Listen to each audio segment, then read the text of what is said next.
Doctor Morris Bucaille, ফ্রান্সের বিখ্যাত surgeon. Doctor Morris Bucaille ছিলেন মমি স্পেশালিস্ট, ফ্রান্সের বিখ্যাত সার্জন। 1980 সালে মক্কা শহরে একটা এডুকেশন কনফারেন্স হয়েছিল। সেখানে কনফারেন্সে যোগদান করে আরব অনেক শায়েখদের সাথে তিনি পরিচিত হয়েছেন। সেখানে তিনি শুনেছেন আরব শায়েখরা চ্যালেঞ্জ করে বলেছে কোরআনে কোনো ভুল নাই। আল্লাহ চ্যালেঞ্জ দিয়েছে, পারলে ভুল বের করে দেখাও। মরিস বুকাইলি কনফারেন্স শেষে ফ্রান্সে এসে বলে, কি বলে? পৃথিবীর সব বইয়ে ভুল আছে, আমার বাইবেলের ভিতরেও কত গোজামিল, আর কোরআনের ভিতরে বুঝি ভুল নাই? আমি ফ্রান্সের বিখ্যাত সার্জন ডক্টর মরিস বুকাইলি কোরআনের ভুল ধরে ছাড়ব। কিন্তু ভুল ধরার জন্য খুলে দেখি কোরআন আরবি ভাষায় লেখা। কোন ভাষায়? আরবি ভাষায়। সে তো আরবি বুঝে না।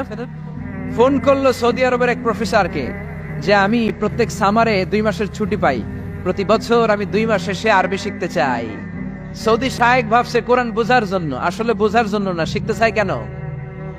জোরে বলেন। ভুল ধরার জন্য। 5 বছর সে সৌদি আরবে এসে তার ছুটির সময়টা সে সৌদি আরবে কাটিয়ে 5 বছরে আরবি ভাষা শিখেছে। হেদায়েতের জন্য নয়, ভুল ধরার জন্য। 5 বছর শেষ। এবার সে কোরআন খুলে দেখে বিসমিল্লাহির রহমানির রহিম থেকে সূরা নাস পর্যন্ত যাই পড়ে তাই বুঝে, এমন আরবি শিখছে। কিন্তু যতই পড়ে অবাক হয়, যতই পড়ে পাগল হয়ে যায়। সে বলে সাগর জলের কথা, মহাকাশের কথা, পাহাড়ের কথা, মরুভূমির কথা, এমব্রয়োলজির কথা, অ্যাস্ট্রোলজি, কসমোলজি, বুটানি, হিউম্যান অ্যানাটমির কথা, কোনো কথাই তো কোরআনে আল্লাহ বাকি রাখে নাই।